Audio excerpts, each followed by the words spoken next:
Hi, I'm Martha Beck. And I'm Rowan Mangan. This is another episode of Bewildered, the podcast for people trying to figure it out. How you doing, Marty? You okay? I'm doing well. Yeah, doing my little ADD, hyper-focus versus totally distractible, but it's fun. Love it. How are you doing? I'm good. I'm trying to figure things out the way I do. Lately, I've been thinking about how you and I, still have like a lot of perplexing cultural misunderstandings, often accent related, I should say, rather than cultural. Is that fair? Yeah, accent related. The other day, I still don't even know how this happened actually, because the other day we're chatting away about writing novels. I'm in the bath, usually am right now. I'm not right now. So I was in the bath and you were on the floor drawing pictures. Yeah, on paper. I had paper. I wasn't just drawing on the floor. On the floor. That's although I would. Yeah, you would. Anyway, so I wrote this down so I know what I said. Right. I said, you have to have people at cross purposes or else you won't be able to generate scenes. Okay. Right. I was talking about novel writing. Mm-hmm. And I thought it was, it's not going to change any worlds, but I thought it was a reasonable point. And I look up at you and you've got this look on your face and it's like a little bit like so confused, a little bit sympathetic and you're like trying so hard to understand and not be too prejudiced against me. What did I think you said? So I look at you and you look at me and there's this long silence and then you just said, "Sns." And I'm like, what? And you went, "Sns." Oh, Finally, I remembered I'd like I said scenes, and you went, "Scenes? Why didn't you say scenes?" I said, "I did say scenes." You said scenes. But your little face looking up at me so eager from the floor. I was just waiting and watching to see if you would generate a scenes. I mean, heaven knows what that really is. I know. What is a scenes? Some Australian delicacy, I think. Probably is. What are you trying to figure out, my love? I'm trying to figure out, so many of my figuring out things have to do around bedtime and insomnia. As I know, we've both gone down the insomnia road a few times in our lives. Yeah. So I have all these rituals and things that help me sleep. So the other night and it takes me like 5 minutes to get everything in place to just position myself for sleep. So first of all, I have to tape my mouth closed because of a book called Breathe. So she didn't say take my mouth. She said tape. Yeah, as in get a little piece of surgical tape and tape my lips together because that way I won't breathe through my mouth because they found out that it's really bad for you. And if you breathe through your nose, everything is good. And if you breathe through your mouth, you die almost immediately. Marty's very susceptible to people who write things like that. It's called Breathe. Just read it. You will be taping your mouth shut at night. Okay, so then I put on my eye shade because even the slightest amount of light will wake me up immediately. Then I put in my earplugs because the slightest sound will do that. Then, this you don't know, I lie in the bed and I'm always bundled up all day, right? I wear 9 layers and a bathrobe on top of everything. Well, for some reason, when it's time to go to sleep, I have to chill my body. So then I just lie down in a pair of very light pajamas or a t-shirt and shorts and just lie. And I take the blanket off and I try to chill myself down to sleep temperature. And then sometimes I get up and I sort of stagger about. And I thought, okay, my body is cold. My mouth is taped shut. My eyes are covered. My ears, I cannot see or hear. I think I'm dead. I think I am the undead. I'm a weird zombie. Like I have to turn myself into a zombie to sleep. A cold, sightless, soundless, mouth shut zombie. When someone walks into the room, I mean, there's you staggering around, but when someone walks into the room and you've assembled yourself for sleep, it is the funniest thing because Marty she'll like sit up like in a panic because she always wakes up in a panic and And then but she can't see, she can't hear, and her mouth is taped shut. So she like sits up with this stricken look on her face, but she can't open her mouth except on each edge. On the side. It's like stuck together. Yeah, in you the don't middle. tape the whole thing shut. You don't want to die. You just want to have a little closure. So she's like got her mouth open at each end and going, oh! This crazed look in her eyes once she pulls up the sleep mask. Yeah. Yeah, It's not good. The other thing that you do is you sometimes in the middle of the night in your sleep pull off the tape. This is true. And you like stick it somewhere for safekeeping, like Carefully. your sleeping self sticks it carefully to your ear or your cheek. I find it all over the room. I find it on different parts of my body. One night I put it on the bottom of my foot. I don't know what I was thinking. Little squares of surgical tape everywhere. Another, to me, it's just proof that I am the undead. I'm like holding my body together with surgical tape for reals. Really interesting. Yeah. Hey, that's a plan for aging. I'm just going to wrap everything in surgical tape. Oh my goodness. Ah, Bilbo, that dog. Shut your wet mouth. Let's just leave that in. Yeah, we're just going to leave it in. Today our guest is Bilbo Baggins, cockapoo of Pennsylvania. Strong opinions. Yeah.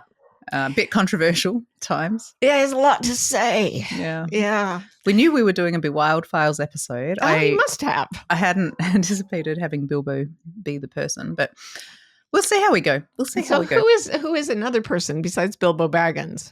Well, first let me remind our listeners that we have a kind of episode that we do sometimes. It's called the BeWild Files. We haven't done one for a little while, but we're going to do them more because we're getting more questions from you. And because all you people out there are way more interesting than we are by ourselves. More interesting than us.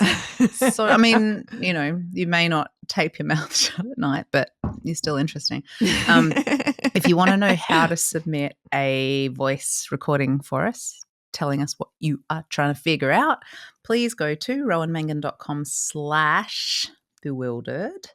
And I've got some very detailed instructions there for you. Fantastic. We'll be right back with more Bewildered. I have a favour to ask. You might not know this, but ratings and reviews are like gold in the podcasting universe. They get podcasts in front of more faces, more eyes, more ears, all the bits that you could have a podcast in front of. That's what they do. So it would help us enormously if you would consider going over to your favourite podcasting app, especially if it's Apple, and giving us a few stars, maybe even 5, maybe even 6. If you can find a way to hack the system, I wouldn't complain. And a review would also be wonderful. We read them all and love them. So thank you very much in advance. Let's just go out there and bewilder the world. Mwah. Before we get to today's person, though, I do want to just kind of preface it because, as our listeners know, this is a podcast about culture and the forces of culture. And often I think it's fair to say that we talk about culture and we kind of mean mainstream culture in this country. Whatever modern don't do the cultures. We've done this before, all that stuff. But I just wanted to say that we're looking at a different kind of culture today. A subculture. Because there are so many. We all have layers and layers of culture. Anytime there are 2 people in the room, culture is the third guest at the table, right? So there are really strong subcultures within our broader culture. And today we're focusing on not so much the mainstream. Yeah, because of course mainstream's very powerful and reinforced everywhere. But really the thing is when any kind of consensus is pushing you outside what feels right to you, right? Yeah. So what we realized as we started talking about today's topic is that there's actually an implicit kind of pressure that today's, I don't want to say guest, our BeWild Files person who's coming, they I think it's like self-help culture, spiritual culture, those kind of things sell us certain promises that can make us unhappy. Is that fair? All right. So, Rowie, can you play us our wonderful guest? I will. My name is Gazit and my pronouns are they, them. And I am wondering about how to interact with those situations which don't feel joyful and authentic and true, but are necessary. For me, one of those is co parenting with my ex. I use Byron Katie's The Work, which is really helpful, but it definitely never feels like something that is my true north. Unless, I guess, we think about that I want to do it for my kid, but it just usually doesn't feel warm and fuzzy. So, any thoughts would be so greatly appreciated. Thanks for all you do. I love the podcast so much. Gazit. What a cool question. What a lovely human. Yeah. What I love most about this, Marty, is that it acknowledges in the whole issue that Gazit raises, it shows us that life isn't perfectible. Yeah. There's always going to be shitty stuff that we have to deal with. Right. And I do think that sometimes we're tempted to believe that all the bad stuff can go away if we're like zen enough or, self-helpy or spiritual people sometimes I think try to sell that, I think sometimes they believe that. Yeah. And I think that down that road is shame and self-loathing and all of that sort of stuff. So yes, indeed. I do love this, and thank you, Gazit, for I want to say writing in, for speaking in. Thanks for speaking for jumping in. Jumping in? I don't know if they jumped. They may have been jumping. We can't know. Can't rule it out. It's true. It's true. And I have to say, oh my God, it's such a juicy problem. It's not a good problem. Would never say that. If I had to share a human being with any of my exes, OMFG, I would not be doing well at all. I assume you mean not eating, but raising as a child. Because if you were sharing that's a lot of meat. It depends on the size of the child. But yes, co-parenting, absolutely. Co-parenting, yes. Yeah, it's so awkward, right? It puts you in this situation where you're artificially keeping alive a relationship that's died. It's a zombie relationship. Like me at night when I go to sleep. At night, yeah. Isn't that weird? We should be allowed in this world to break up and move on, but then there's this little thing called children that can prevent it. So anyway, all of that to say I really feel you on this one, and I think it's not unique. I think there's other similar situations that we kind of confront sometimes, like a toxic workplace. Yeah, I think can be that sort of ongoing nasty. Yeah, any place where you're absolutely stuck with someone legally or because of blood ties or whatever. I have friends now who have never had good relationships with their parents, but their parents are now older and they've got that role reversal and they're caring for their parent as if the parent were the child, but they also have all these years of negative experience and maybe weren't even talking to each other. So it's really awkward. Yeah. And we're talking shit if we're going to say that you're that's fixable. That is always going to suck a bit. Is that fair? Yeah, and I think that we'll get into this a little bit more, but there's something very odd and icky that comes in when people try to overlay the difficulty of that with, I'm so enlightened, I'm doing a spiritual bypass, right? People are like, oh, yes, it's just my son just racked up $900 on a phone bill to a phone sex line, and he's just the Buddha in my path. That's a literal example from one of my clients, by the way. He's just the Buddha in my path. And I'm like, there's a horny Buddha in your path. He's the horny Buddha in my path. But it's just like, everything's so good. No, it isn't. Stop lying. Yeah. And it's funny how, it looks different than, go to school, go to work. Right. It's a different message, but it's that same force, that same cultural force that pushes you against your nature. Yeah. And every religion starts out with be happy and wise and forgiving and ends up being, let's all pretend to be happy, wise, and forgiving, and we'll kill you if you don't. It always, as soon as something goes cultural, the potential for all that falseness arises, and you've got the same basic situation. Totally. And so given all of that, we can still, and given the acknowledgement that it won't all be sunshine and roses, we can still come to our senses around these kinds of situations, right, Marty? Yes. And the whole thing is, culture tells us to come to consensus and nature tells us to come to our senses. And that's what we try to help people do. So here we have the cultural consensus for this subculture being, if you're good enough at your yoga and meditation and whatever, everything is going to be joyful and blissful. And I don't want to say that Gazit is subscribing to that either, but I think it's like, what do you do around this situation? Well, what you don't do, and what no one on this podcast is going to say, is just fix your attitude. Yeah. Turn that frown upside down. Oh, I just read a psychology book that literally said that. No. And I wanted to find the author and hurt him. Yeah. Okay, speaking of authors, podcasters, when we heard Gazit's question, I thought about this conversation you told me about between a podcast host named Theo Vaughn and a psychologist named Jordan Peterson. Yeah, it was like a year ago. And we were watching Lila start learning to walk and play and everything. Lila is our 2-year-old. Lila is our 2-year-old, yes. It's not just like the neighbor. But Karen, our beloved Carrie Koo, gets very, very upset if Lila does anything dangerous, like, I don't know, stand up. You could fall! Well, yes, that's true.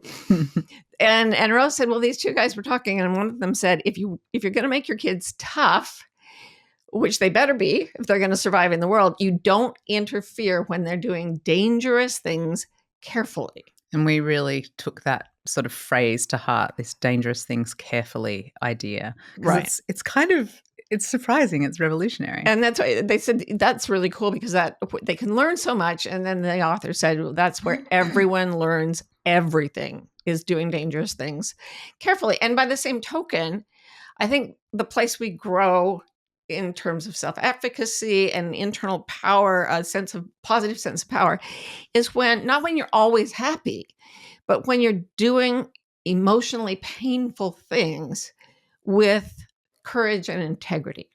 That's the equivalent of doing dangerous things carefully, is you're doing painful things with integrity. Integratarily. Integratarily. Yeah. Ugh. I want that on a t-shirt. I am living in Okay, let's just move on. So the question comes up, you have to do this. You have to go interact with your ex.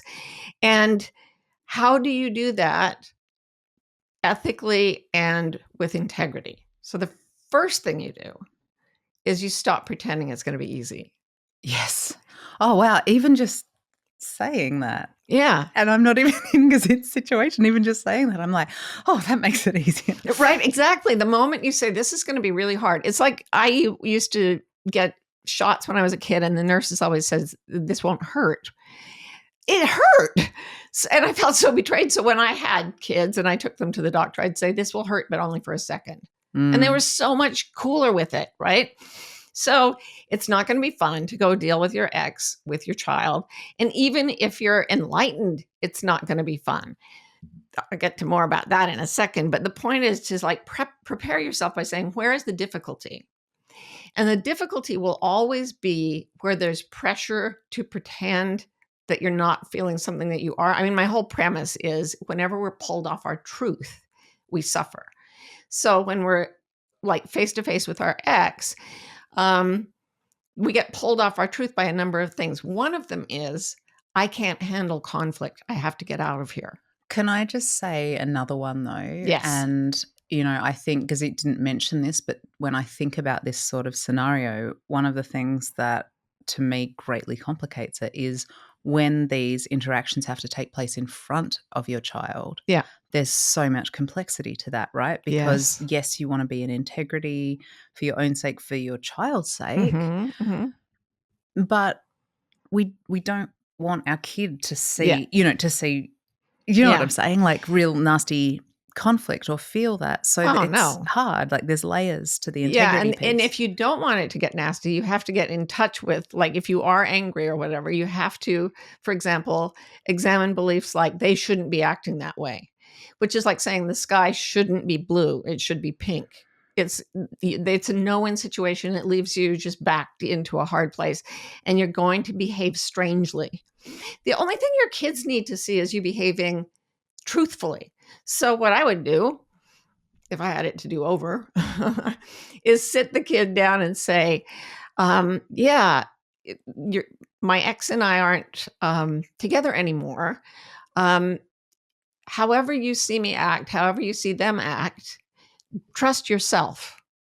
Believe you're going to make sense of this, instead of, we both love you and, you should be happy with this. To sit down with them and say, this is awful and icky and hard, but you can always trust yourself. You can trust what you're feeling, and you can always talk to me about it, because it's not easy. It's not fun. And people try to paint over the cracks of divorce and stuff even more with their children than they do it with themselves. Yeah. And children need honesty above everything. And they need to be told, trust your own perceptions. I totally agree with all of that. And I just want to push a little bit harder at you when there is a face-to-face interaction. Mm-hmm. And I'm making this up. I don't know if this even happens, but like, so Gazit's there, their ex is there, the child or children Right. are also there. And Gazit's wanting to be in total integrity. Sure. And they've gone into the situation recognizing that the ex is probably going to be an asshole. Mm-hmm. And so that's good. So there's at least that, like, embrace the fact that it's not going to be different this time. Right. But if the ex is an asshole and Gazit's integrity is to stand up for themselves or, like, have some sort of conflict adjacent, if not conflict based kind of response, Right. that could be upsetting to the child. Right. How do you navigate that? So you have to work through your own emotions until you get to a place of peace. Now we're talking about instead of never do anything dangerous, do dangerous things carefully. What we were saying here is do painful things never do anything. Yeah, integrally. it's not always be happy, but do unhappy things with integrity, and that will bring you peace. So the peace that comes up it underlies the surface emotion of, like, you can be angry, you can be wistful, you can be embarrassed, and if you've done your own work, there's an underlying bedrock sense of peace. Now from there, you can start to be what in meditation they call the compassionate witness. And here's how I see it when I have to deal with someone difficult for me. I always think of a rattlesnake that came into my house in Arizona. And it was really interesting because we had like a split level house, and I was going up one staircase, half a staircase, and the door was open to the desert. And then there's another staircase. So I'm coming up the stairs, and at my eye level, a rattlesnake is coming into the house. Uh-huh. And my kids were going to school out that door. And my instinct was to run and scream, right? But instead I was worried about the kids being frightened. So I thought, okay, I got to stay really calm. And I started to remember that the human hand moves like 3 times faster than a rattlesnake strike. And then I saw that the rattlesnake was still a distance from me. So I said very calmly to the kids, I want you to go out the other door to go to catch the bus for school. And then I thought to myself, I understand snakes. Like, I know a thing or two about snakes. In Arizona, they used to always publish things in the paper saying, if you have a pet snake, please do not kiss it. They will bite your lips. Apparently, it was a problem in Phoenix. Probably still is. But I knew to respond to it the way you respond calmly to a rattlesnake. It was poisonous. It was frightened. It was likely to strike. If a person is poisonous and frightened and likely to strike, you have to say that person is like a rattlesnake. There's nothing morally wrong with rattlesnakes. I'm not furious at the rattlesnake for being a rattlesnake. I'm at peace with the snake being a snake. And if I'm dealing with a psychopath, for example, if you have a psychopathic ex, I'm going to be at peace with the psychopath being a psychopath. Mm-hmm. So that means having to get in touch with how infuriating it is and go, okay, where am I protesting against reality? Which it sounds like Gazit was doing because they were saying they're doing Byron Katie's work. Right. And the Byron Katie work is about one basic thing, which is loving what is, the title of her first book. And that means that as things are, you come to terms with them. X is an asshole. You're at peace with the reality that your ex is being an asshole. They may not be forever, but they may be at the moment. And then if you're not at war with that, if you're not thinking, I've got to make them different, this shouldn't be this way, all these struggles that we go on inside, when you just say, oh, an asshole is an asshole, a snake is a snake, what's my next move? Keep my side of the street clean. Make sure I tell my kid that whatever they hear, they should trust themselves, because X may be a problem, but I may be a problem too. And I'm going to let the kids have their freedom to detect their own truth. Yeah. And then I also think there's a piece which is about like reframe your own definition of success for each interaction. So, because what we want to do, well, I can't speak for you. What I would want to do in your situation is I want my ex to act the way my best friend acts and like any reasonable person would act and recognize where I'm trying and da-da-da-da-da. And so that's what we have to, let go of when we have those sorts of thoughts in those sorts of situations. But like if success is I'm going to have this interaction with my ex who I accept is a difficult person, and I'm going to work on not getting activated by it. I'm going to work on keeping my focus on myself and on the kids. Or, like whatever it is. Yeah. And there are actual physical things you can do because, for example, if you never start breathing shallowly, you can't get as into fight or flight. So one definition for success would be, I'm going to watch my breath the whole time. I'm going to keep it slow and deep and steady. That'll mop up so much trouble. I can't even tell you. Another thing is, isn't that wild that you can just do that fabulous. And change things? Yeah. I'm going to keep the tone of my voice low. There is something about a low, calm voice that doesn't spike anxiety. And everybody who's being an asshole is anxious, I promise. They're feeling scared, angry, fight or flight, right? But keeping your voice low and slow and breathing calmly and then noticing, oh, I'm angry, without saying I shouldn't be angry or, oh, now they're lying, without thinking they shouldn't be lying. Just those three things. If I can watch my breath, keep my voice low, and observe reality without fighting it, now you're in integrity. Now you're not going to be as riled up, and you'll actually build a sense of self-efficacy after dealing with this situation this way, no matter what the ex does. Can I please derail the whole thing? Please.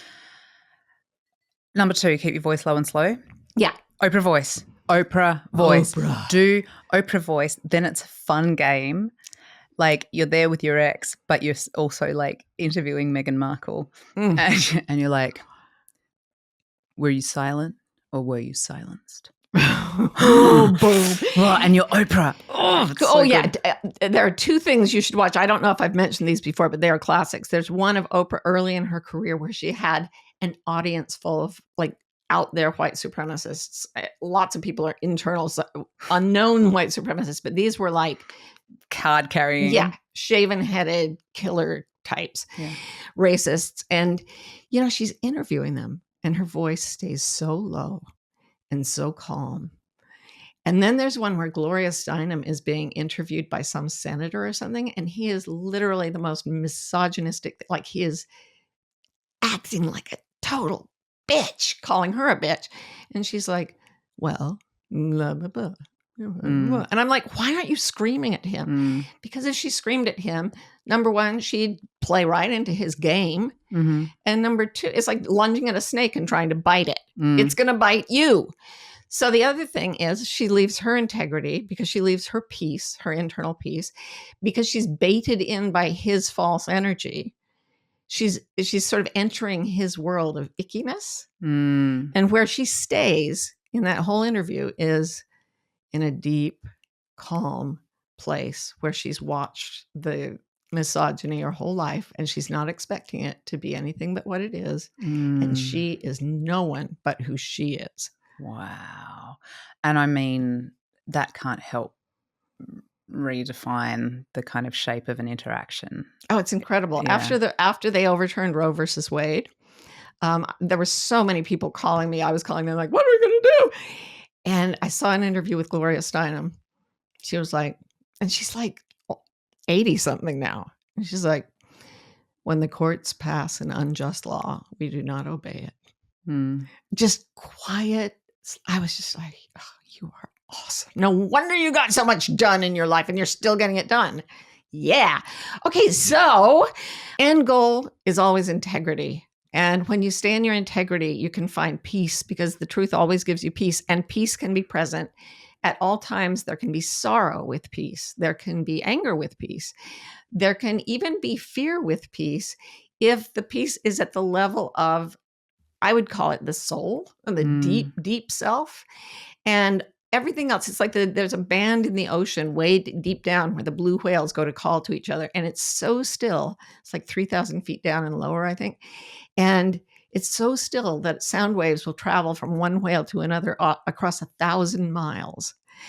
And at the top, there are all these waves going, all this activity and everything. But there's this deep, calm place where the whales go to talk. And we all have that inside us. And the whales are our true selves. And there are still waves at the surface. And that's part of the fun of the ocean.